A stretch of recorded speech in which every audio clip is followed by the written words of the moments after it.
Captain Kim Tae-ho stood on the quiet bridge of the Hosian's Wrath. The main screen showed the calm, star-filled space of the Helios system.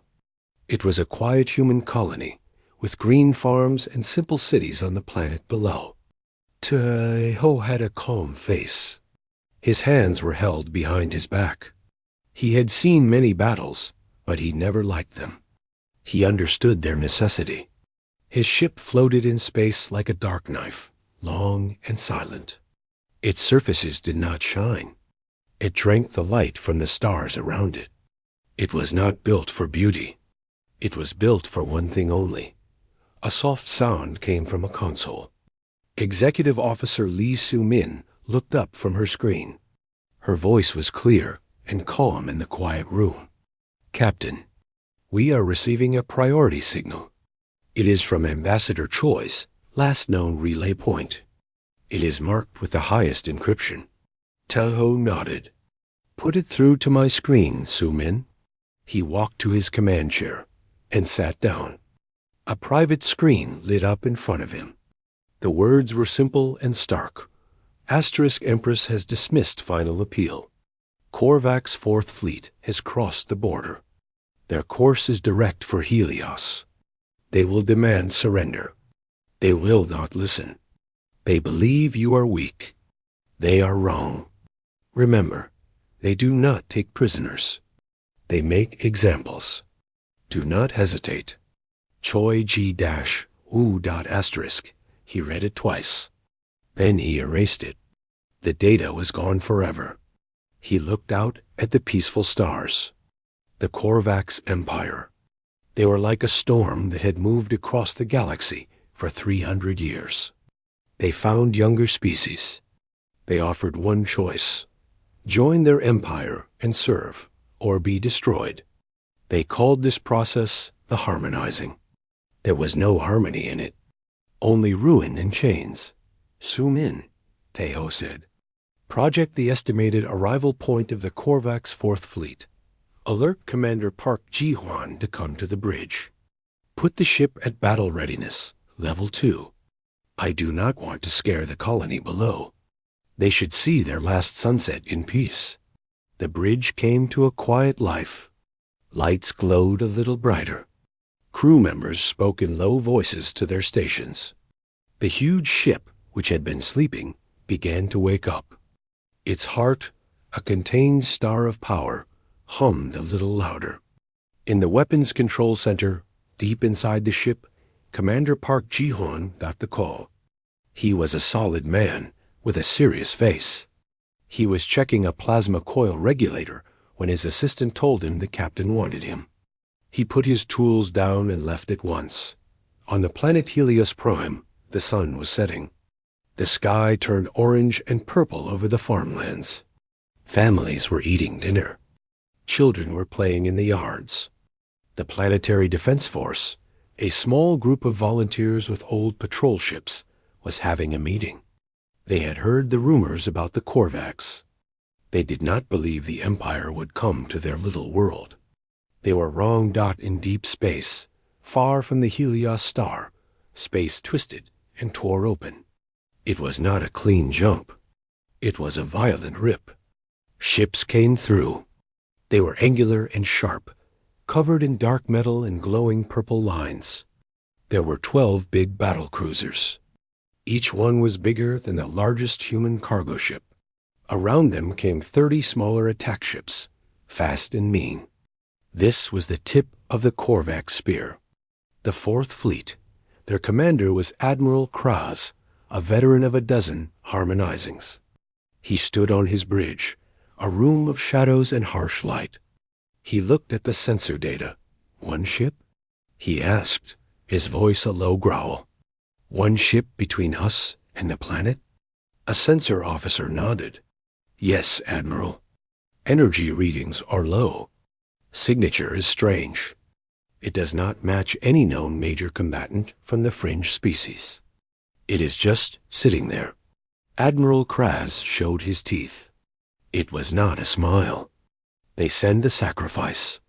A token to say they tried. How noble. How pathetic. Open a channel to the planet. And to that thing blocking our way.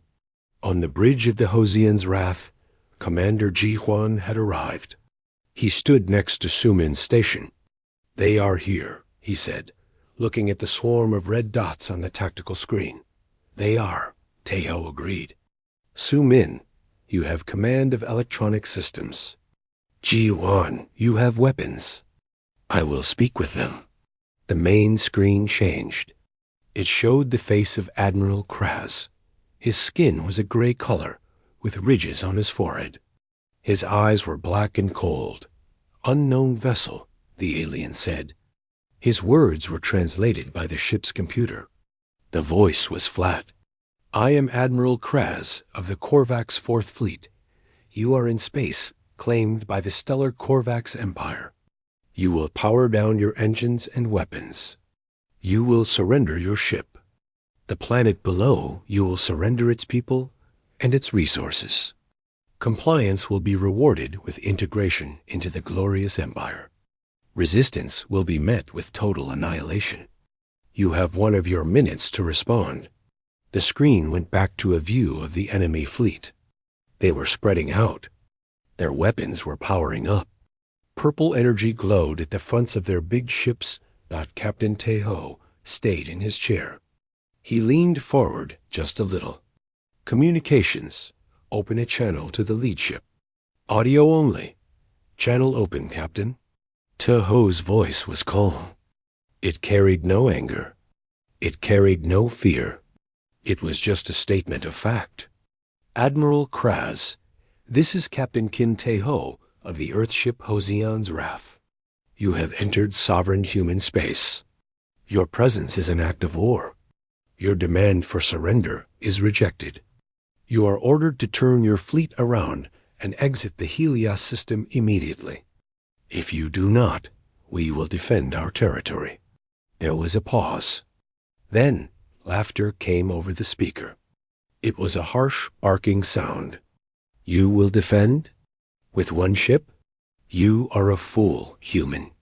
The Korvax Empire does not turn around. We erase obstacles. Your minute is over. Your choice is made." The channel cut off. On the tactical screen, the Korvax ships began to move forward. Their energy signatures spiked. They were getting ready to fire. "Captain," Su-Min said, "they are targeting the colony cities. The big ships are preparing orbital bombardment cannons." "Shields at maximum," Tae-Ho said, his voice still quiet. "Activate the gravity lens. Do not let a single shot reach the atmosphere." Ji-Huan's hands moved over his console. "Gravity lens is ready. Point defense systems are active. Main battery is charged. They are in optimal range. They are firing." Su-Min called out. From the lead Korvax cruiser, a beam of solid purple energy shot out. It was wide enough to vaporize a mountain. It crossed the space toward the colony below. It did not hit the planet. 100 kilometers out, it hit an invisible wall. Space itself seemed to bend and warp. The deadly beam shattered into a million harmless sparks of light. It was like a firework against a glass window. On the Korvax bridge, Admiral Kraz stared. "What was that? What did they do?" "Unknown technology, Admiral. Our attack had no effect. All ships. Focus fire on that vessel. Destroy it." The Korvax fleet turned all its guns on the single dark ship. A storm of energy beams and plasma bolts filled the space. It was enough firepower to break a moon. Inside the Hosian's Wrath, the lights did not even flicker. A low hum filled the ship as its shields handled the incredible energy. The ship shook, but it was a deep, steady vibration. Like a drum. "Shields at 87%, Su-Min reported. "No structural stress." Captain Tae-Ho watched the screen. The enemy ships were lit up with their own weapon fire. They were bright targets in the dark. "Go on," he said. "You may return fire. Standard sweep pattern. Disable their weapons and engines. Leave the life pods, if they have them. Commander Park Ji-hwan pressed a series of keys. Firing main battery. The Hosian's Wrath did not have big glowing cannons. Along its sides, panels slid open. From inside, a series of silver rods shot out. They were not fast. They moved like thrown stones. They did not look dangerous. The Korvax targeting systems tried to track them. They moved in strange, jittering paths. They were not going in straight lines. One rod approached a Korvax battle cruiser. The ship's point defense guns tried to hit it. They missed. The rod touched the ship's hull dot. There was no explosion. The area of hull where the rod touched simply came apart. The metal turned into dust.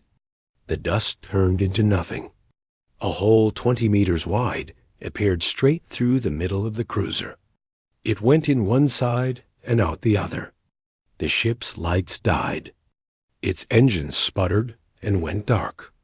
It began to drift, dead in space dot all across the fleet. The same thing happened. The silver rods touched ships. Parts of the ships vanished. Not burned, not melted.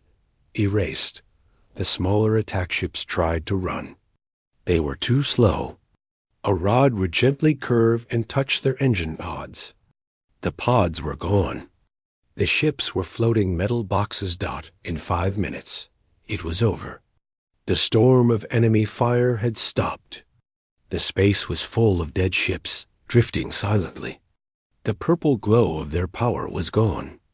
Only the cold light of the stars remained. Admiral Kraz was on his broken bridge. The air was getting thin. Alarms were screaming. He looked at his main screen. The dark human ship was still there, untouched. It was now turning slowly, pointing toward his flagship. A new audio channel opened. It was the human captain's voice again. "Admiral, your fleet is no longer a threat. I offer you and your crew a chance. Use your escape pods. We will not fire on them. This is your only warning. Leave this system. Tell your Empress what happened here." Kraz felt a rage he had never known. This was impossible. Never. He screamed.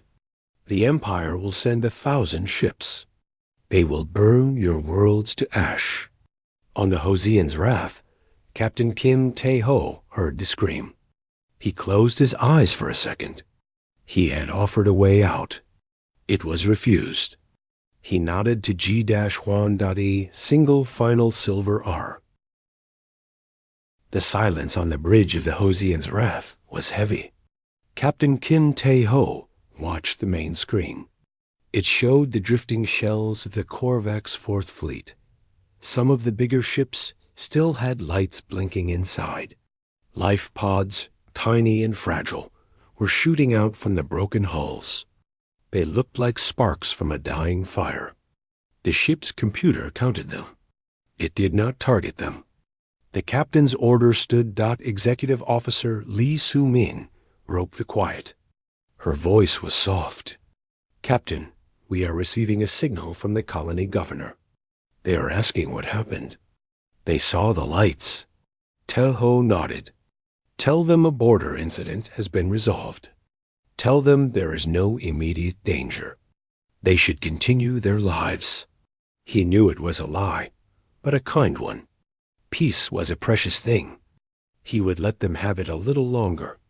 Commander Park Ji-hwan walked over from the weapons station. His face was serious. "The fleet is dead, but one of the larger cruisers is sending a powerful distress signal on an empire-wide channel. It is repeating the location and a call for vengeance. Should I jam it?" Tae-ho thought for a moment. "No, let it broadcast. Let them hear the fear in the signal. Let them know something went wrong here." He turned to Soo-min. "What is the estimated time for a Korvax response from their nearest major base?" Soo-min's fingers flew over her screen. Based on their known jump technology, and the distance to the Korvax border fortress. 72 hours minimum. Possibly sooner if they have advanced fleets we do not know about. Then we have time, Tai Hao said. Move us to the navigation beacon at the system's edge. Full stealth.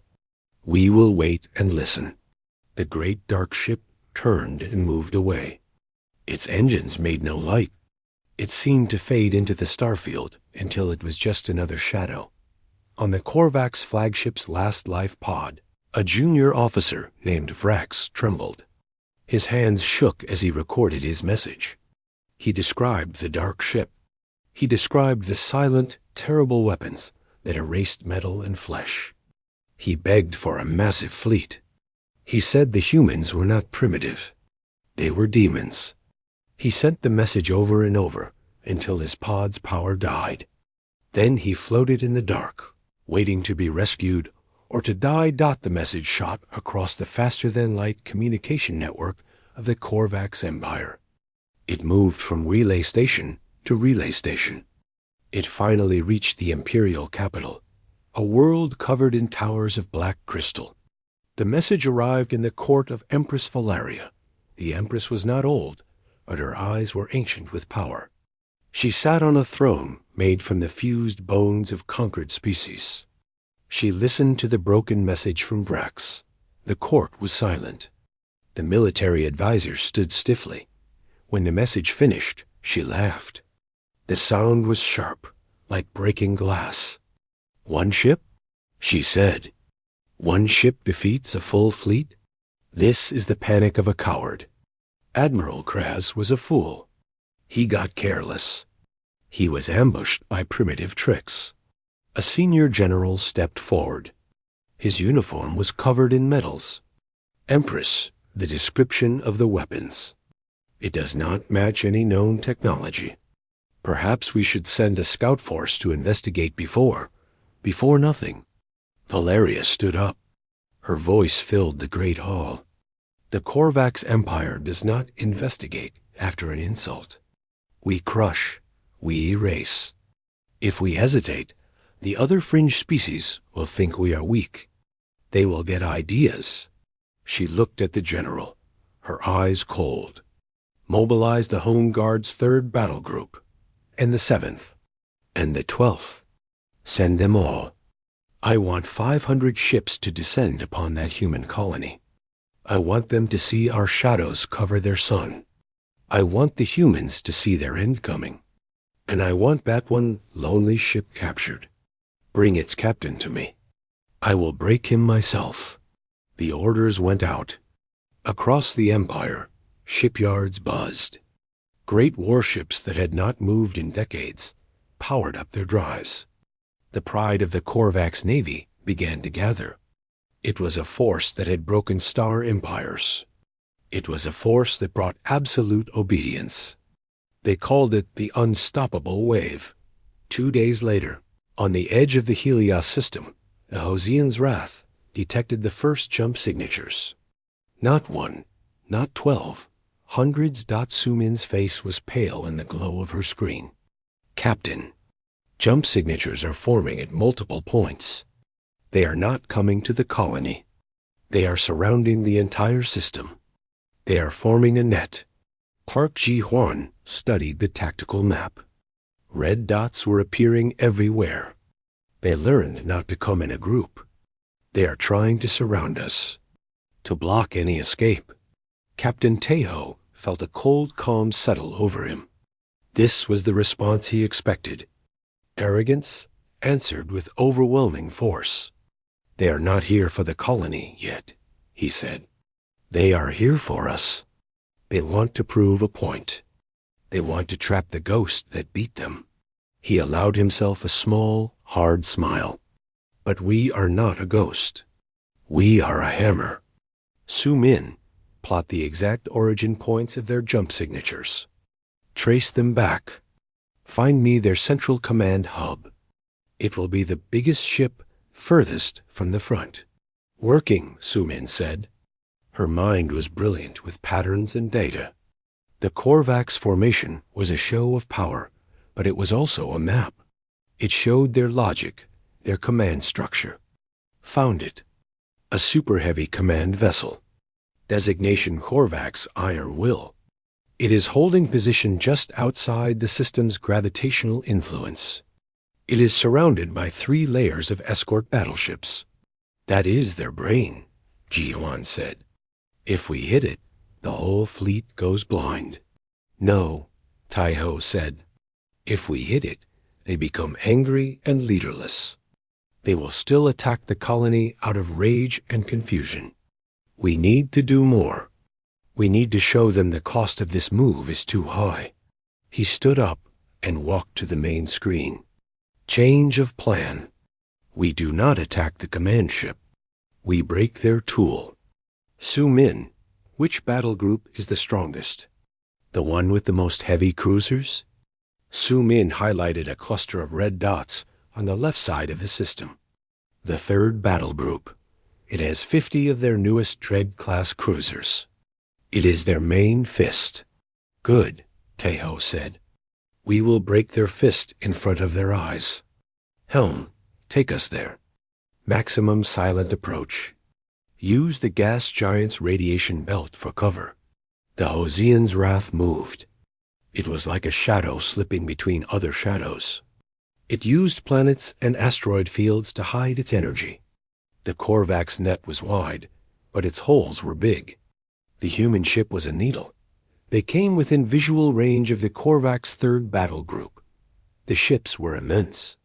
They were shaped like sharpened teeth, glowing with purple and red light. They moved in a perfect formation, a display of perfect discipline. On the bridge of the Iron Will, the Korvax fleet admiral, a grim old warrior named Gorlin, watched his screens. Any sign of the human vessel? None, Admiral. Stealth fields are at maximum scan. The net is holding. They cannot move without us seeing them. Gorlin nodded. He believed it. Korvax technology was the pinnacle of the known galaxy. These humans had gotten lucky once. It would not happen again. Order the 3rd group to begin a slow advance toward the colony world. Let us squeeze the enemy into visibility. The order was sent. The 50 dreadnoughts of the 3rd group turned their bows. Their massive engines flared, ready to push them forward. At that moment, the Hosian's wrath struck. It did not come from the front. It rose up from below the plane of the system, from the dark where they were not looking. We are in position, Ji-Yuan said, his hands on the firing controls. All primary erasure batteries are charged. Secondary plasma lances ready? Do not target the engines, Tai-Ho ordered. Target their primary weapon arrays. Every ship. I want them disarmed, not destroyed. Fire at will. The silent space between the stars lit up. This time, the human ship did not fire the strange silver rods. From its front, a dozen beams of pure white energy lanced out. They were so bright, they looked solid. They struck the lead Korvax dreadnoughts. The beams did not bounce off. They cut. They sliced through the heavy armor like it was paper. They cut through the giant primary cannons mounted on the ship's spines. The Korvax ships did not explode. Their main guns, their reason for being, were sheared off. They tumbled away into the dark. Alarms screamed across the Korvax fleet. The perfect formation broke into chaos. Return fire. All ships, return fire. Admiral Gorlin shouted from his command ship, but the human ship was already moving. It was fast. Unnaturally fast. It weaved through the panicked Korvax formation. Its white beams kept flashing. Every flash meant another dreadnought lost its teeth. The Korvax fired back, but their shots were wild. They were hitting their own ships in the confusion. On the Hosian's wrath, the ship shuddered as a few plasma bolts found their mark. Shields at 65%, Su-Min reported, her voice tight. Keep going, Tai-Ho said, his eyes on the screen. Ji-Yuan, when their escorts move in to cover the dreadnoughts, hit them with the gravity pulses. Smaller Korvax attack ships swooned in, trying to form a wall of fire between the human ship and the crippled giants. Commander Ji Huan pressed a button. A deep, thrumming sound went through the human ship. Outside, space itself rippled like water. The ripples hit the swarm of small ships. The ships were not erased. They were thrown. They tumbled out of control, crashing into each other, their systems fried by the violent gravity waves. In 10 minutes, it was over. The mighty third battle group was a field of floating, disarmed hulks. Not a single Korvax life had been lost, unless they were on the ships that crashed. But their power was gone. Their pride was shattered. The Hosian's wrath stopped. It hovered in. The victory in the Helios system was quiet. There were no cheers on the bridge of the Hosian's wrath. Captain Kim Tae-ho watched the last of the Korvax ships vanish into jump space, fleeing from the ruins of their own pride. The disabled dreadnoughts hung silently, their weaponless hulls drifting like dead whales. Mercy had been shown. Tae-ho knew the Korvax would not see it that way. They would only see the insult. Executive Officer Lee Soo-min was the first to speak, her voice cutting through the heavy silence. Captain, we are receiving a priority data burst from Deep Cover Intelligence. Source is verified. It's from Ambassador Choi. Put it on my screen, Tae-ho said. The words appeared simple and desperate. Empress Valeria is enraged. She has ordered the Korvax home fleet to mobilize. Their target is not Helios. Their target is New Daegu, a major human colony. Population 8 million. They intend to glass the planet from orbit. Strategy is to draw you out, to force you into a stand-up fight to defend it. They believe you have rules. They believe you will play the hero. They are assembling at the shipyards of Korvax Prime. Estimated departure in 20 hours. Tae-ho, read it twice. New Daegu. He had been there once. It was a beautiful world, all blue oceans and green mountains. It was full of families, artists, farmers. It was not a military world. It was a place of life. Commander Park Ji-hwan came to stand beside the captain's chair. His face was hard. They are attacking civilians. They want us to run to the rescue. It is a trap. The whole home fleet will be waiting for us in the New Daegu system. Soo-min, Tae-ho said, his voice low. Where is Korvax Prime? Soo-min's fingers flew. A star map replaced the message on the main screen. A point of light pulsed far from human space, deep in the heart of the Korvax Empire. Here, it is their primary industrial hub, their main shipyard. It is where they build their home fleet. It is heavily defended. Fixed planetary defenses, multiple orbital shield rings, guard fleets. Tae-ho stared at the map. He saw the trap at New Daegu, a giant fist ready to crush anything that entered the system. He saw the shining, vulnerable heart at Korvax Prime. The fist was powerful, but the arm that threw it was long and exposed. They believe we have rules, Tae-ho repeated softly. He looked at Ji-han, then at Soo-min. They are right. We do have a rule. One rule. Protect humanity. He stood up. But they are wrong about how we do it. We will not dance to their tune. We will not go to New Daegu. Ji-hwan's eyes widened. Captain, we are abandoning the colony? No, Tae-ho said, and his voice was like stone. We are saving it, by making the attack too costly to even begin. Soo-min, plot the fastest course to Korvax Prime. Use every gravitational slingshot, every shortcut. We need to be there before their home fleet leaves. A new kind of tension filled the bridge. This was not defense. This was not a reaction. This was a strike into the very core of the enemy. No human ship had ever gone so deep.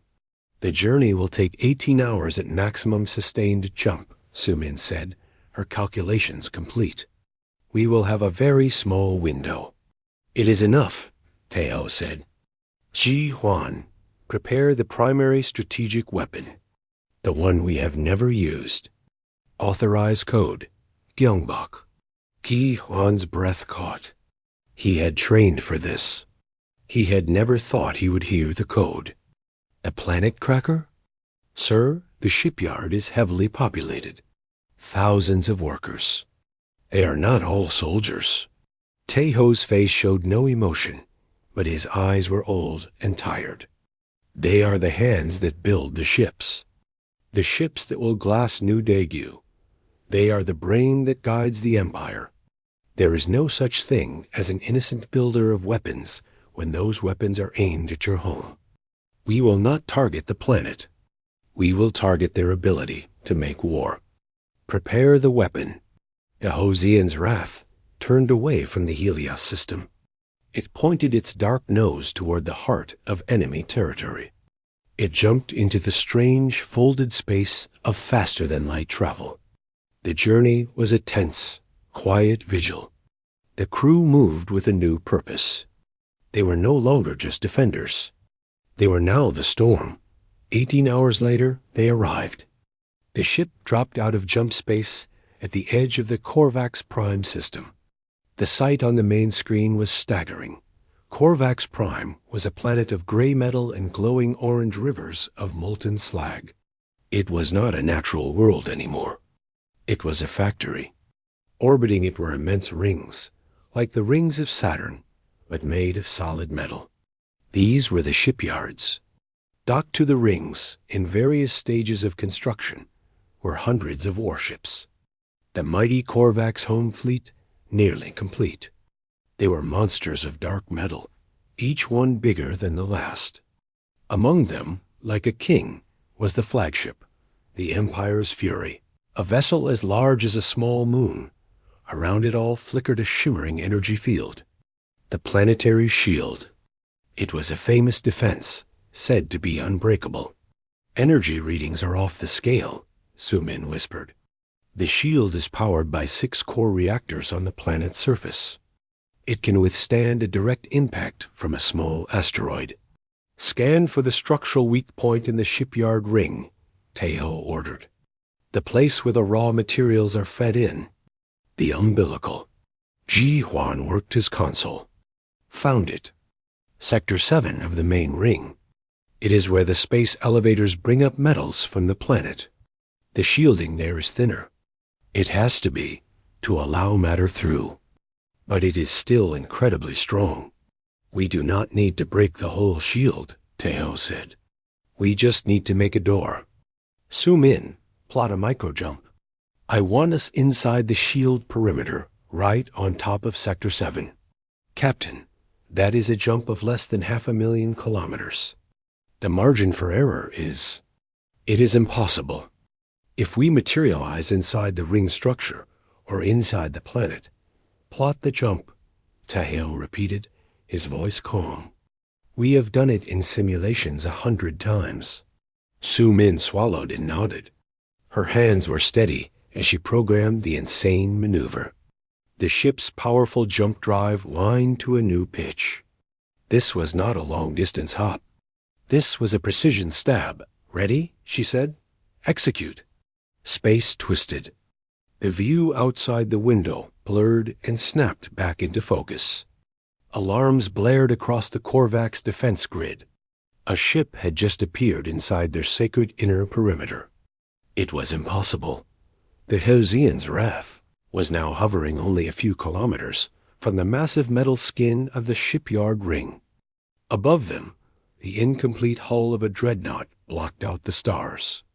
The planetary shield shimmered far above them. They were under it, like a bug that had crawled under a dome. Fire all point defense lasers at the shield generator nodes on Sector 7. Now, Taeho ordered. Bright lances of light shot from the human ship. They struck the towering structures that projected the local shield. Explosions bloomed silently in the vacuum. The shimmering energy field over Sector 7 flickered and died. Shield is down. Ji Huan confirmed. Target the main support pillars for Sector 7 with the primary weapon. Minimum yield. We want a collapse, not an explosion. Ji Huan entered the final commands. Deep in the ship, a weapon system activated that had been built for this moment alone. It did not fire a missile or a beam. It projected a field of pure, destabilizing energy. A sphere of blackness, like a hole in space, shot from the ship, can touch the giant metal pillars that held up that section of the ring. The effect was slow and terrifying. The superdense metal did not melt. It unmade. The atomic bonds holding it together simply ceased to be. A half-kilometer section of the ring, a piece larger than most cities, silently dissolved into a cloud of fine, useless dust, and then, with the slow, graceful fall of something in low gravity, the rest of Sector 7 began to break apart. Without its supports, the giant structure twisted. Docked ships, still unfinished, were ripped from their moorings. They crashed into each other and into the ring below. A chain reaction of destruction began, spreading down the ring like a zipper opening. On the planet below, and on the untouched parts of the ring, panic erupted. The unbreakable shield had been breached. The invincible shipyard was tearing itself apart. The Shion's wrath did not stay to watch. Su Min, jump us out. Now, back to the edge of the system. Another micro-jump, and they were far away again, watching from a distance. They saw the beautiful, terrible ruin they had made. The ring was broken. A gaping wound spewed debris and dying ships into space. The pride of the Korvax Empire. Their ability to make war was crippled in a single surgical strike. Teho opened a channel, broadcasting directly toward the planet and the stunned Empire's fury.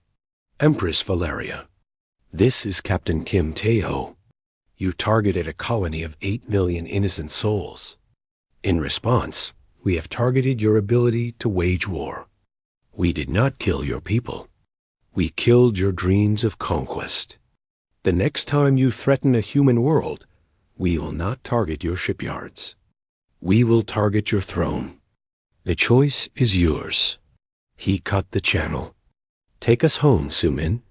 Back to Helios. Maximum speed. As the ship turned, Park Ji-on looked at the screen, at the Empire turned into ruins. Do you think she will listen? Captain Kin Teho stared at the dying lights of Korvax Prime. No, he said. People like her never do. They only understand one language. We have just shown her we are fluent in it. The next lesson will be the last one. The journey back from Korvax Prime was a silent one. The crew of the Hozion's Wrath moved like ghosts, performing their duties with a quiet efficiency. They had done what was necessary. They had broken the enemy's arm to save their own people. But the act had left a shadow on them. The image of the disintegrating shipyard ring, of the metal turning to dust, and the proud ships twisting into scrap, played on every screen in their minds. Captain Kim Teho sat in his command chair. He did not sleep. He reviewed the sensor logs from the attack. The precision, the calculation, the result. It was a perfect military strike. Yet it felt hollow. He thought of the workers on that ring. Were they soldiers? Were they slaves? He pushed the thought away. Mercy had been given at Helios. It had been ignored. This was the consequence. Executive Officer Lee Su-min approached him. Her face was pale but composed. Captain, we are receiving a new data burst. It is from Ambassador Choi's network. It is urgent. On my screen, Taiho said the message was short, and for the first time, it was not just text. It was a blurred, shaky image of Ambassador Choi Ji-woo herself. She was in a dark place, her face lit by a small light. She spoke in a rushed whisper. "Captain, Valeria is broken, but not defeated. The attack on the shipyards has shattered her authority. Systems are rebelling, but she is more dangerous now. She has retreated to her fortress world, Valex. It is her personal bunker. She is not planning another fleet action. She is activating the silence engine. It is a planet killer, a weapon of last resort. She will target New Daegu with it from across the galaxy. She does not care about conquest anymore, only revenge. She will burn a human world to ash to prove she can. The weapon is deep inside Velax, protected by planetary shields that make Korvax primes look like paper. You must stop her. There is no other way. The coordinates are attached. My position is compromised. I will not send another message. Good luck." The image froze, then dissolved into static. Teho leaned back. A planet killer. The Korvax Empress, backed into a corner, was going to lash out like a wounded animal. She would murder 8 million people not for strategy, but for spite. Commander Park Ji-hwan had listened. His fists were clenched. A fortress world. It will be a suicide mission. We would have to break their ultimate shield, fight through their final army, and destroy a weapon buried in the heart of a planet. One ship cannot do that. "Zoom in," Teho said, ignoring the comment for a moment. "Analyze the data packet. Verify the coordinates for Valex. Cross-reference with all known Imperial traffic patterns." Su Min worked. After a minute, she nodded.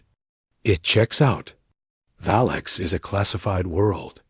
All high-level Imperial traffic in the last 6 hours has been redirected toward its location. The ambassador's information is correct." Teho stood up and walked to the main viewing screen. It showed the peaceful drift of stars. Somewhere out there, a weapon was powering up to erase one of those points of light. "We have a choice," he said, his back to his officers. "We can return to Helios or go to New Daegu. We can try to defend. We can try to intercept the weapon." But the ambassador said it is a cross-galaxy weapon. "We do not know how it works. We could be in the wrong place at the wrong time, and a world dies." He turned to face them. His eyes were dark with resolve. "Or we can do what she does not expect. Again, we can go to her bunker. We can pull the weed out by the root." "It is a fortress, Captain," Ji-hwan argued. "Our ship is powerful, but we are not an invasion army. We cannot land troops. We cannot fight on the ground." "We will not have to," Teho said. "We will make the fortress into a tomb." "Su Min, you heard the ambassador. The shields are stronger, but nothing is unbreakable. Everything has a frequency, a rhythm. Find the resonance frequency for Valex's planetary shield. If we can match it, we can pass through. That could take weeks of analysis." Su Min said, "We do not have the data." "We have the data from Korvax Prime," Teho replied calmly. "Their shield technology is advanced, but it is built on the same principles. Find the core frequency pattern. Extrapolate for a higher power output. It is a math problem, Su Min. Solve it." He gave her a look of absolute trust. She took a deep breath and nodded, turning back to her console, her mind already diving into rivers of data and theory. "Ji-hwan," Teho continued, "the weapon. If we get through the shield, we cannot fight a ground war. We need a different solution. We have the Gyeongbok system. Can it be modified? Can we use it not to crack a planet, but to send a message deep into its crust?" Ji-hwan's anger faded, replaced by the focus of an engineer faced with an impossible puzzle. The Gyeongbok creates a localized field of atomic disintegration. To hit a target deep underground, we would need to fire it through a pre-existing channel, a ventilation shaft, A communications array well. Something that leads directly to the bunker's core. He pulled up the scant schematics they had of typical Korvax bunker designs. They all have a central thermal exhaust port. It is a vulnerability, but it is always heavily defended by point defense guns. Then we will have to be precise, T-Ho said. And we will have to be close. Dangerously close. For the next 12 hours, the ship was a hive of quiet activity. Su Min and her team ran simulations, their screens filled with cascading equations. Ji Huan and his weapons team recalibrated the Gongbok projector, shaping its field into a narrow, penetrating beam. Finally, Su Min let out a low breath. I have it. A probable resonance frequency for the Valax shield. It is a harmonic of the Korvax prime frequency, amplified by a factor of 7. Probability of successes, 64%. It is enough, T-Ho said. Helm, set course for the Valax system. Maximum jump. The Hosian's wrath turned once more, not toward home, but toward the darkest heart of the enemy. They arrived at the edge of the Valax system. The planet on the screen was a massive, dark sphere of polished black rock. No cities lit its surface. No shipyards orbited it. It was a dead rock, and in its center, like a poisonous seed, was the Empress's bunker. A visible shimmer, like heat haze, surrounded the entire planet. The shield. Activate frequency modulation, T-Ho ordered. Approach the shield at 1/4 speed. A low hum filled the ship as the forward emitters began to pulse with a complex energy pattern. They moved toward the shimmering barrier. The shield resisted at first, pushing back against them. Then, as the frequency matched perfectly, the shimmer parted. It was like pushing through a curtain of thick water. For a moment, alarms sounded as the shield energy stressed the hull. Then they were through, inside the atmosphere of Valax. Immediately, red warnings flashed. Ground-based batteries are locking on. Su Min called out. Massive energy spikes from the northern hemisphere. Evasive pattern beta. T-Ho ordered. The great ship banked and twisted in the sky, moving with an agility that defied its size. Beams of crimson energy lanced up from the planet's surface, missing them by meters. Ji Huan, find me that exhaust port. Scanning, got it. It's at the base of the largest mountain structure. Reading a massive power buildup beneath it, it must be the silence engine charging. Take us in. Low and fast. The Hosian's wrath streaked across the barren landscape, a black arrow against the dark stone. The ground defenses tracked them, filling the sky with fire. The ship shuddered as a near miss scorched its shields. We cannot take much more of this. Ji Huan yelled. We will not have to, T-Ho said, his eyes fixed on the targeting screen. A deep, circular shaft was now visible at the mountain's base. Line us up, now. The ship swung around, its nose pointing directly at the small, dark hole in the planet's surface. From that hole, a terrible heat could be felt, the wasted energy of the planet killer warming up. Gyeongbok is ready, Ji Huan said. Fire. There was no bright beam. A ripple in reality, a sphere of absolute black, shot from the ship's prow. It flew straight and true, down into the exhaust port. It vanished into the darkness. For a second, nothing happened. Then, the ground beneath them heaved. The mountain trembled.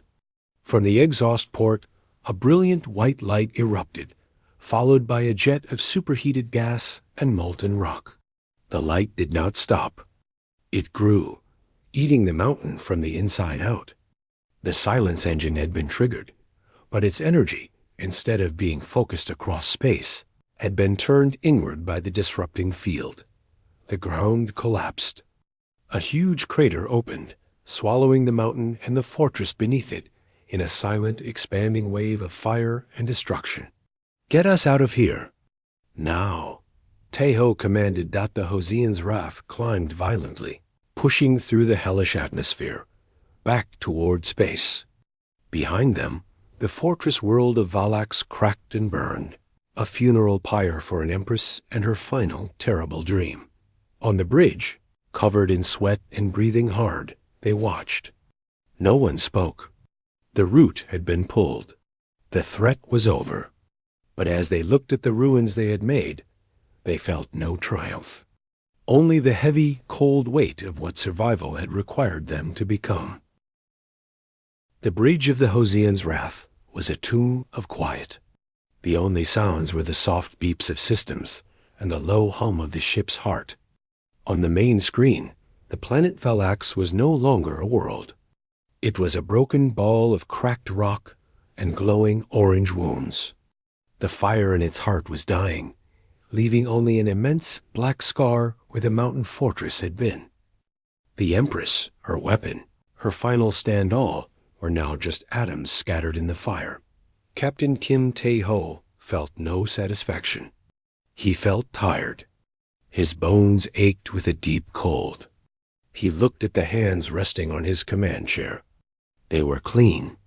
They had not fired a gun, but they had given the orders that turned a world into a grave. All energy signatures from Valax have ceased, Executive Officer Lee Soo-min reported. Her voice was flat. The brilliant light in her eyes, the one that loved puzzles and patterns, was dim. She had solved the final equation. The answer was ruin. The planetary shield is down. No signs of life or resistance. Commander Park Ji-hwan stood stiffly at his station. He had pulled the trigger. He had sent the killing blow down the exhaust port. He kept seeing the white light erupting, not as a victory, but as a funeral pyre. The silence engine. It consumed itself, and everything around it. Tu nodded slowly, set a course for the rally point, the quiet one, near the nebula. We will wait there for further orders. The ship turned away from the corpse of Valax. It moved slowly, as if burdened by the weight of what it had done. The stars outside were the same as before. They did not care.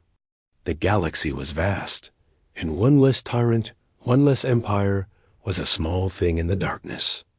But for the crew on the ship, the universe felt smaller and much heavier. They reached the rally point, a silent patch of space where the light from a nearby nebula painted space in soft pinks and blues. They powered down to minimal levels. They became just another piece of drifting rock. Time passed. The crew ate. They slept. They did their duties. But no one spoke much. They had been the hammer. They had done their job perfectly. Now they had to live with the echoes of the blow. After 3 days, a signal arrived. It was from Earth Command. High priority. Tae-ho took it in his ready room. The face on the screen was an old admiral, her hair white, her eyes kind but weary. Captain Kim, we have received your full reports. We have also been monitoring the galactic channels. The Korvax Empire is finished. Valax was the central nerve. With it gone, the remaining systems are declaring independence. The Imperial fleet is tearing itself apart in petty squabbles. The war is over. I see, Tae-ho said. Your mission, the Admiral continued, was one of the most successful in human history. You saved New Daegu. You saved Helios. You saved potentially billions of lives from future aggression. You did this with 1 ship and 0 human casualties. The Political Council is calling you a hero. They are talking about medals, parades. Tae-ho was silent for a long moment. What do you call it, Admiral? The old woman looked away from the camera, then back. Her composure cracked for just a second, showing the immense weight of command. I call it a terrible, necessary thing. I call it a burden I would not wish on anyone. The orders came from this office. The weight is ours to share, Captain. Thank you, Tae-ho said, and he meant it. Your orders now are to return home, to Jupiter Station. The Hosian's Wrath will undergo refit. The crew is granted extended leave. You, especially, are ordered to rest. And after the refit? Tahoe asked. That, the Admiral said with a sad smile, will be a discussion for another day. The galaxy has seen what happens when humanity is threatened. It will think twice now. Our job, for a while, may simply be to exist. To remind them, go home, Captain. Your watch is over. The transmission ended. Tai-Ho sat in the quiet of his room. Hero. The word felt like a foreign object. He thought of the workers on the shipyard ring. He thought of the soldiers on the fortress world, just following orders. He thought of the Empress, raging in her bunker. Were there heroes there, too? Just on the other side? He walked back onto the bridge. The crew looked at him. They had heard the news. They knew they were going home. Set course for the Sol system, Tahoe said. Su Min, you have the con. I will be in my quarters. He left the bridge. He needed to be alone. But Commander Ji Huan followed him. They walked in silence through the empty corridor. Captain, Ji Huan finally said, his voice rough. Do you think we did the right thing? Tahoe stopped. He looked at the metal wall, seeing not his reflection, but the memories of fire. The right thing? He sighed. We did the only thing. They left us no other path. That does not make it good. It just makes it necessary. I keep seeing it, Gahuan admitted, a confession in the dim light. The light from the planet. So do I, Tahoe said. We will always see it. That is the price. We carry the ruins with us, so we never become the ones who build them for fun. Ji Huan nodded, a little of the tension leaving his shoulders. Understanding the cost was part of bearing it. The journey home was long. As they crossed into human space, they began to pick up news broadcasts. The story was everywhere. The mighty Korvax Empire fallen. The mysterious human warship that broke its back. The captain who saved New Daegu without even going there. The narrative was clean, heroic, simple. It was easier for people to sleep that way. The Hosian's Wrath docked at Jupiter Station. It was a giant facility, buzzing with ships and activity. Their arrival was supposed to be quiet, but word had leaked. As the crew disembarked, walking down the long corridor to the station's interior, they found a crowd. There were officials, other officers, station workers. They were clapping. Some were cheering. A band played. It was a hero's welcome. Captain Tae-Ho walked at the front of his crew. He saw the smiles, the relief, the pride on the faces of his people. He made himself nod. He made himself accept a handshake from the station commander. Lee Su-min stood beside him, offering a small, polite smile to the crowd. Park Ji-Huan stood straight, his face a careful, neutral mask. Later, in the quiet of a station apartment, Tae-Ho looked out a large window. Jupiter filled the view, its storms swirling slowly, endlessly. It had seen empires rise and fall long before humans ever dreamed of fire. It would see them fall again. Su-Min and Ji Huan joined him. They had left the parties, the speeches. They brought simple food. They ate in silence, looking at the giant planet. They have already started, Su-Min said softly. The historians, the analysts. They are calling it the Mercy Campaign, because we showed restraint at first, because we only targeted military assets. Ji Huan let out a short, hard breath that was almost a laugh. Mercy.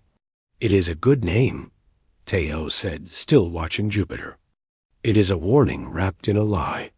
It tells the next empire that if they push us, even our mercy is terrible. It tells our people they can sleep without nightmares. Let them have the name. They finished their meal. The two officers left. Tae-ho remained at the window. In the reflection on the glass, he did not see a hero. He saw a man who had turned an empire into ruins. He saw a man who had annihilated without mercy to protect his home. He saw a man who would have to find a way to live with that reflection for the rest of his life not far below. In the docking bay, the Hosian's Wrath sat silent. Its dark hull was scarred from beam fire and atmospheric heating. Teams of engineers were already crawling over it, studying its weapons, marveling at its design. They would refit it. They would polish it. They might even put it in a museum one day, but for now, it just rested. Its war was over. It had done its duty. It had saved humanity by becoming the very thing they feared most in the dark. And in the quiet of the bay, surrounded by the busy, hopeful sounds of a species that no longer had to look over its shoulder, the great warship seemed less like a weapon and more like a grave marker for the enemies it had broken, and for the piece of its crew's innocence that had been lost among the stars.